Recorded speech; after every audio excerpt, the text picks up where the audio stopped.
C19 and FM 88.5 now bring you the Superintendent's Update, a periodic discussion of the Memphis City Schools and Shelby County Schools merger process. Here now is Media Relations Manager Stephanie Everson with MCS Superintendent Dorsey Hopson. Hi, you're watching the Superintendent's Update. Superintendent Dorsey Hopson is here to discuss the merging of Memphis and Shelby County Schools. I'm your host, Stephanie Everson, with the MCS Communications Department.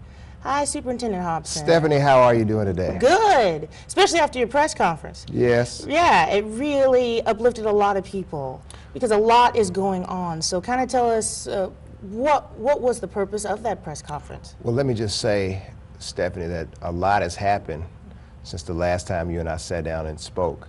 About a week and a half ago, John Atkin decided that he wanted to step down as the superintendent of the Shelby County Schools. Now, let me just say, I mean, John Atkin is an educational giant, just an absolutely wonderful guy, wonderful person, wonderful educator.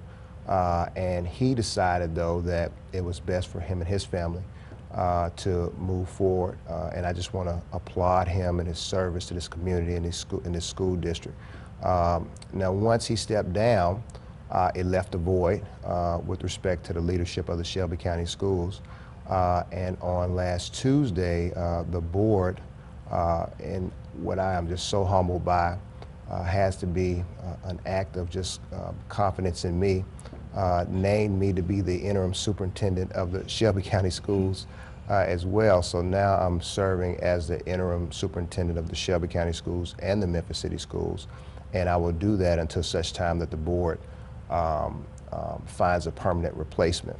Well, maybe I should ask you now, how are you doing? I am doing well. I am energized. Wow. I am so excited about this opportunity to lead and to serve. Just so much has to be done, Stephanie. You know, I was when I was a kid, I used to like, I think the show was Smokey and the Bandit, and there was a song on there called "We Got a Long Way to Go and a Short Time to Get There," and that's really where we are. Just so many things need to happen. You know, so what we did, and I think one thing that's going to bring a lot of stability to this process is we selected a cabinet which is going to constitute the leadership for the merged district, and that was really the purpose of the press conference yesterday, to let the community know that the leadership team is in place and that schools will open in August of 2013, and that students will have, you know, a good experience at their school. You know, John and I, probably about 4 or 5 weeks ago, embarked on this just huge task of selecting a cabinet. And what we did was, there were probably about 30 or 40 applicants, people who are in the district who met the minimum qualifications for the senior leadership team. We interviewed everyone. We sat down and went through those qualifications and went through those resumes and selected what we thought were the best people for these positions, and it just represents, I think, just the best and brightest of both districts.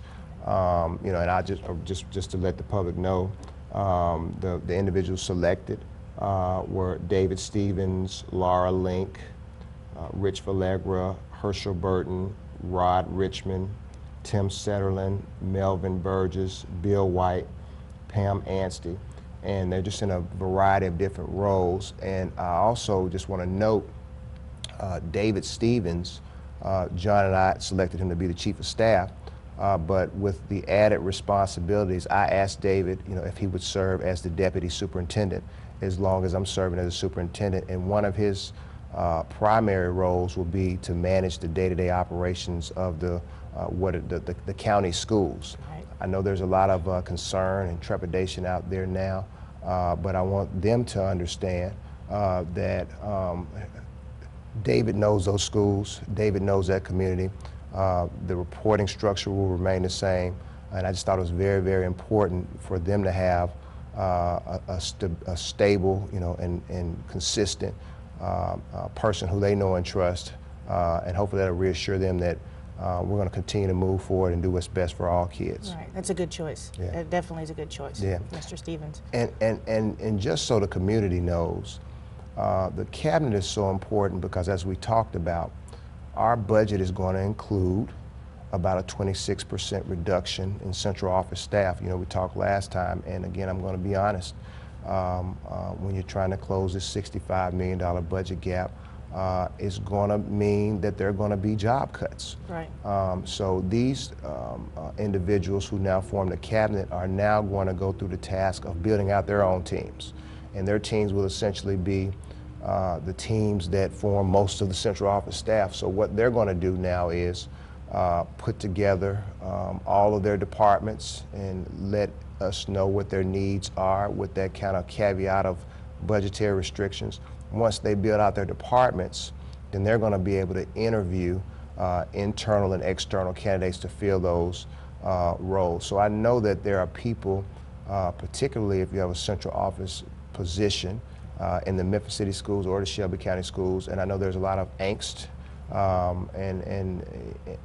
but hopefully this action will help to get the process moving forward, and somewhere I would say in the next 3 to 4 weeks, the cabinet level team members will select their direct reports, and then maybe 2 or 3 weeks after then, their direct reports will work with them to fill out essentially the whole employment staff, or the whole staff that'll be that comprises central office. The entire organizational chart structure. Yes. And for a lot of people that don't really know or may not be familiar with what central office does or what it means, we're talking about the whole gamut, basically, from security to student support services. That's correct. To enrollment, data, research, policy, curriculum, academic office, everything. That's correct. So that is a vital, that's the hub.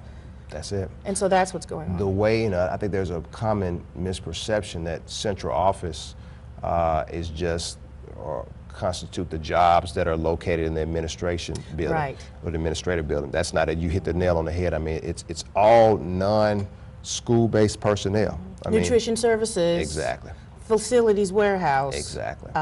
IT. That's so it. There's, you know, all those other buildings as well that all support our system. That's correct. That's correct. And I mean, and people are working so hard, Stephanie. They've been working hard for years. They continue to work hard. And I know it, with this cloud of doubt constantly hanging over their head every day. I mean, I understand and appreciate what it must be like to be dealing in such high pressure situations with so much uncertainty. And I just want to say to all of the employees and, you know, family members of Shelby County Schools and Memphis City Schools, we do understand the angst, and you know, we're hoping and praying that we can get some answers sooner rather than later. And like you said, hopefully in the next few weeks, or in the coming weeks, more and more is going to be structured. And it's so critical to not only getting school open in August of 2013, but getting it done the right way, and making sure the appropriate support staff is there to support each school. We need to get this done sooner rather than later for a number of reasons. So with the naming of the cabinet, I mean, they're ready to jump in. They've already been working in various roles. Several of these people have been on the TSC and in other roles, putting the merger together anyway. So they're ready to hit the ground running. It's good to know, and that information is online. Yes. mcsk12.net/TSC. If you click the library link, the organizational chart will be there. So the public can look and see what that chart looks like. Yes. But speaking of the TSC, we are moving forward with more decisions, with more going on. The budget is also up there. That is my main priority right now. You know, just so the public knows, what has to happen is we have to present what's called a balanced budget. Right. You know, we traditionally, the Memphis City Schools and the Shelby County Schools received about $361 million from the County Commission. The Memphis City Schools also received around $60 million from the City of Memphis. But with the merger, the City of Memphis is no longer going to contribute to the overall fund. And we had hoped that we could get an increase from the County Commission to maybe make up the difference from what we were going to lose from the city, and also just to add additional revenue. I mean, costs continue to go up. You know, gas prices go up, cost of food go up, electricity goes up. So when you have kind of a flat revenue stream, but your costs go up, then you're just going to have a deficit. So, you know, we met with the commission a few weeks ago. The school board directed us to ask the commission for an increase of about $145 million. The commission has since let us know that we probably can expect an increase somewhere around $5 or $6 million. So what we're going to have to do now is essentially build a budget knowing that that's the number. So again, when I talk about these tough decisions that the school board has to make, that the administrative team has to make, it's based on the budget. So I told the board that, you know, my goal is to get the board a budget within the next 30 days. What the board will do then is sift through it, and if they approve it, then we have to submit that to the county commission for approval. So, you know, hopefully we can get a budget approved by the county commission in mid-May. I mean, you know, it's like your household budget. You know, if you don't know what's coming in and how it's going to be spent, you know, you put yourself in peril. So it's very, very important for our team, for the school board, for the county commission, for the community to get this budget done in a timely manner. So we know what the blueprint for the school system is going to look like. Okay, and that should kind of come back in May. Back in May, absolutely, absolutely. Okay. While we're doing the budget, we're also doing a lot more. And you talk about central office. The decision was made with custodial services that you talked about last time. Yes. And we get into a lot of questions from parents about attendance zones, questions from teachers about compensation, Yes. the advanced degree issue, Yes. Along with benefits, which was decided. So where can you tell the public where we are with all of those things? Well, let me get to that, but as you were going through that litany, I thought about one thing that I get asked about a whole lot. Okay. It's related to school closures.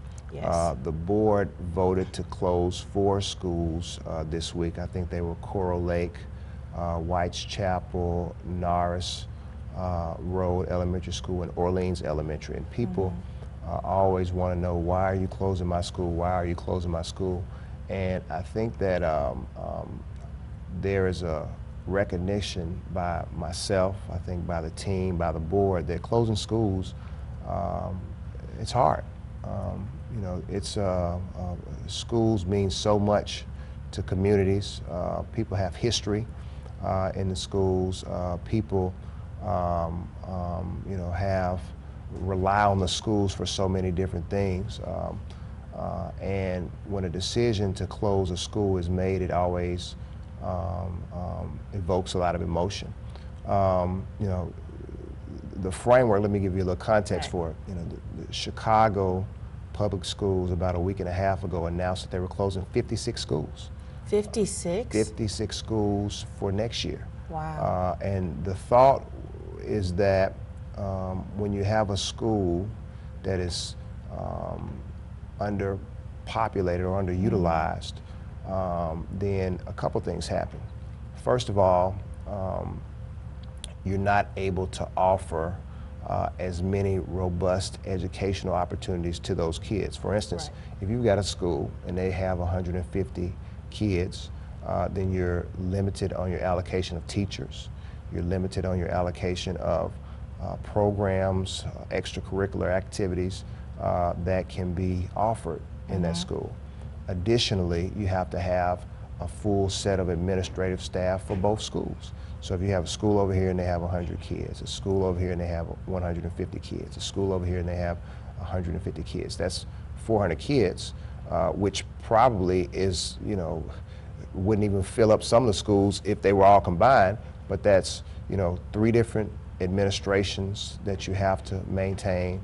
That's 3 different buildings that you have to maintain, and that's 3 opportunities to lose the ability to combine those schools and provide better educational course offerings to those schools. So when we looked at where we were, I think back in November, the administration, I think Dr. Cash and John Atkin together came up with a slate of about 18 schools, I believe.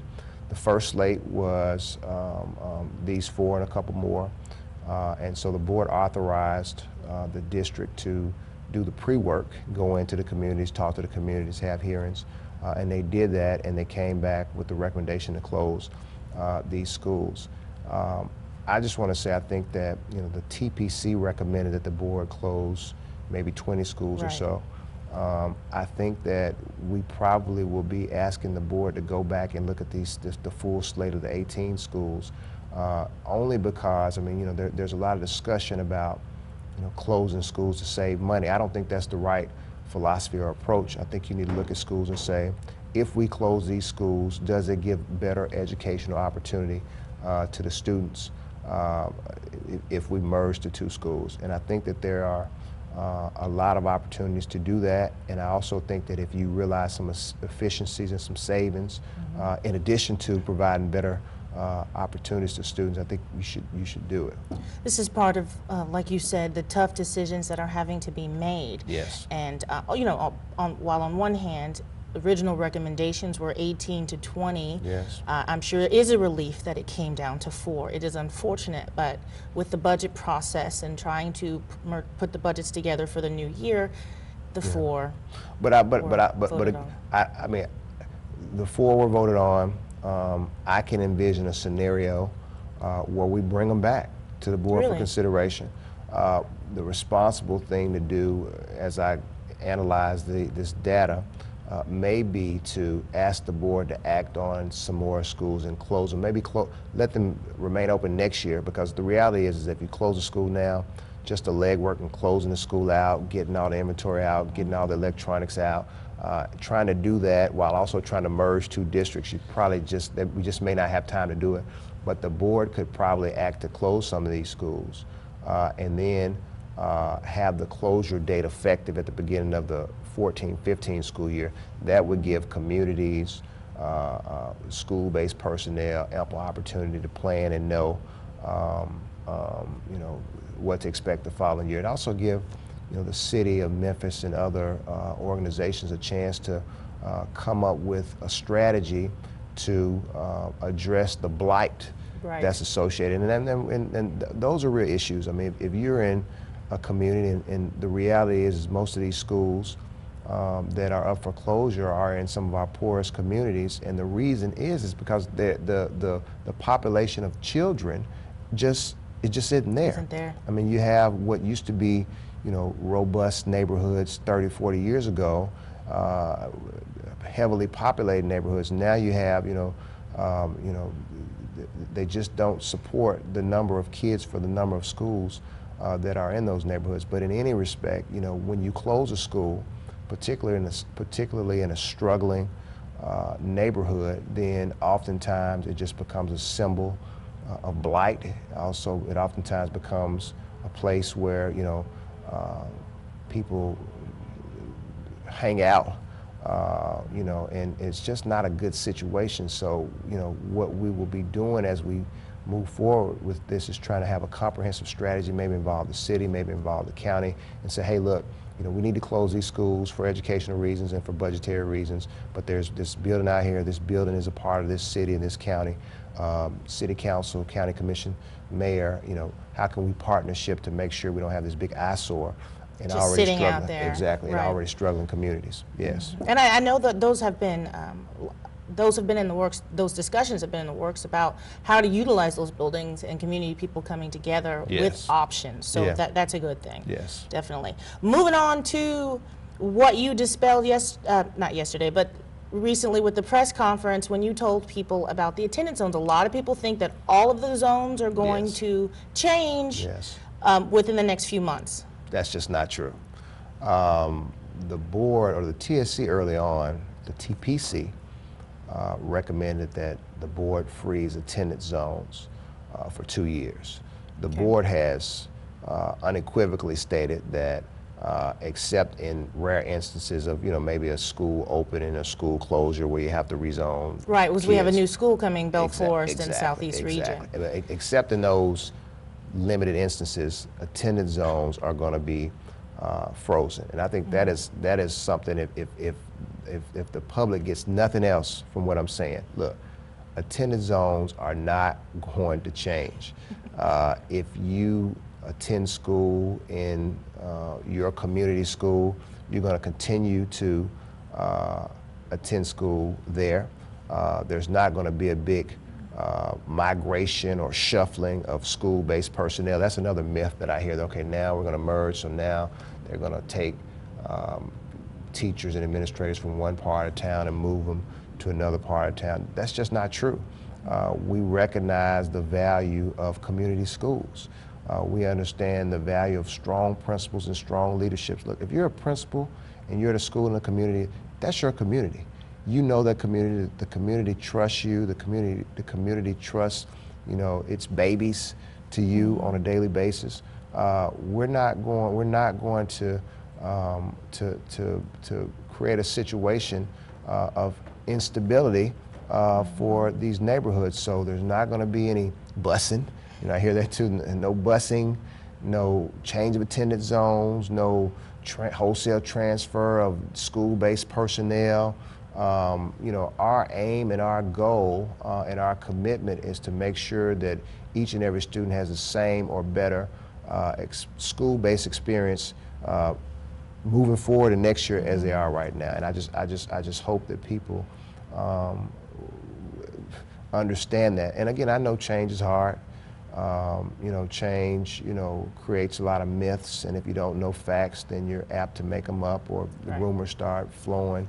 But that is just something that has just been crystal clear from the board from day one. I mean, there is no, agenda to disrupt the learning environment of children throughout the whole county. Right. And like you said before, when people ask, well, what's going to happen in August, or are we going to make it? And you said what's going to happen in August is school. School's going to We're going to school. If you are a third grader and you live in Arlington and you go to public school, your school attendance zones will be the same. If you are a third grader and you live in Whitehaven and you go to public school, your attendance zone is going to be the same. And it goes on and on and on. That, I mean, it's I think that what people will see next year is when they go to school, they're going to say, okay, well, the district is merged, but it looks a whole lot like it did before. Exactly. I mean, and our goal is always to give schools as much autonomy as possible, to let those strong instructional leaders in each school, known as the principals, to lead their schools in a way that they see fit. So there are also some issues that came up with some policies on Tuesday night. I think we had a grants and donations policy that came up. Right. And the concern, I know a lot of county residents were concerned that somehow this policy would allow donations that they raise from booster clubs and from parents to come to the district or the administration, and then the administration could reallocate those districts and that equipment or money or whatever and send them elsewhere. That's just not true. It's just not true.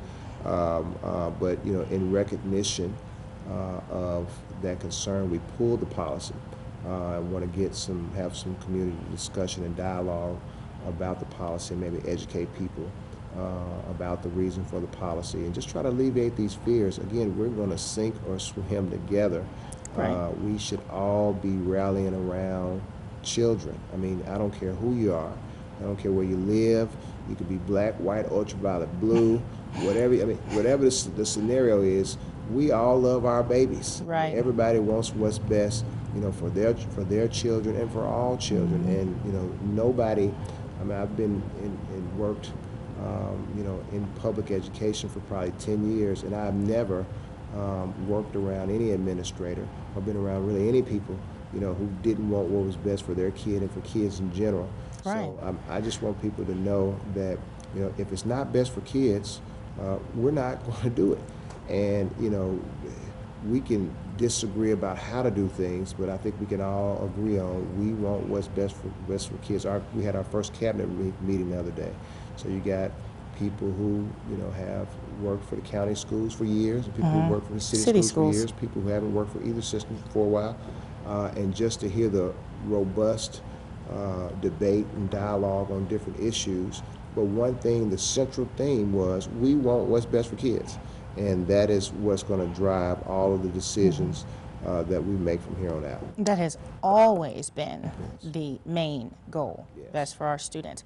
Really quick before we go, there are two questions that come up a lot from parents. They really want to know where we are as far as decisions on uniforms and school start times. They kind of want to know what to prepare for in the summer. Well, we have working groups now that are dealing with those issues. You know, I mean, just to be honest, I mean, we still haven't figured those things out. But again, you know, viewed through the lenses of we don't want to disrupt the learning environment for students. My thought or my approach would be when we sit down and talk about these things and I get more involved in them with respect to the uniforms. I believe that we need to come up with a way for each school to determine what works best. I mean, you may have, you know, certain neighborhoods where, you know, because some of the students are so poor, you know, and kids tend to tease each other. I mean, I recall even writing a paper about this when I was in college before they had uniforms.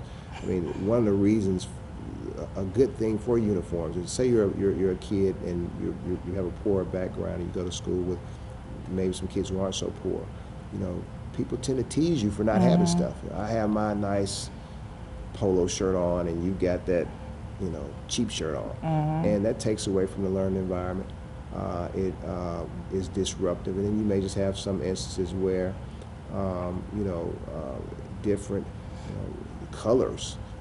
And different you know, insignia. Trim, I think is what they would call, exactly. You know, it is disruptive and it stands for things that are inconsistent with the learning environment. So in those instances, I think a principal ought to have the right or have the autonomy to say, you know what, in my school, I want these kids to wear uniforms because it's best for their learning environment. Conversely, I think there probably are schools where those issues aren't a big deal, and if a principal decides, hey, I know my learning environment, I know my community, I don't want to require students to wear a uniform, I think that the principals ought to have that autonomy. So I will be pushing very hard for a blended approach where the principals of the schools have the autonomy to make those decisions. With respect to the start times, again, we're trying to make sure those times don't change that much. You know, we do have, you know, an issue with some of our current bus routes. You know, in the county schools, they actually have, they employ their bus drivers. Well, one of the things the TPC recommended, and one of the things we're looking at, is actually having a contractor perform their bus services. Okay. So there may be some instances where, in order to run those routes out in the county, outside of Memphis, it may be more efficient to change the start time here or there, just so you can get more kids on a bus, and it's this thing called bell time and route. Right, because I believe Shelby County's bell times are 7, 8, and 9. Yes. You know, and so basically you're saying, so parents do understand that with the school bell times, in conjunction with transportation, those things are being worked out now, just like the uniform. Those things are going to be discussed and are coming soon. So parents know that it's coming, and it is on people's minds. It's not something that's been pushed to the back burner. That's correct. That is coming. And again, you know, and any decision that's made with respect to that will be based on being the least disruptive to the to students and the schools. So if there's a way if a decision is going to cause disruption, significant disruption, we're not going to do it. All right, all right, that's good. 'Cause like you said, best for the students, Yes. what's best for the students. Yes. Thank you for coming in again Thank you. to give us an update on what's going on with the merging of Memphis and Shelby County schools, and we will see you again for another update. And just you coming and talking to everyone has been so helpful, so thank you, Superintendent Hopson. Thank you, and thank you for what you do. All right, thanks. All right, for more information on the merging of Memphis and Shelby County schools, visit www.mcsk12.net/TSC. Thanks for watching the Superintendent's Update. Have a great day. The preceding was produced by the Department of Communications and Broadcast Services through the facilities of C19 and FM 88.5.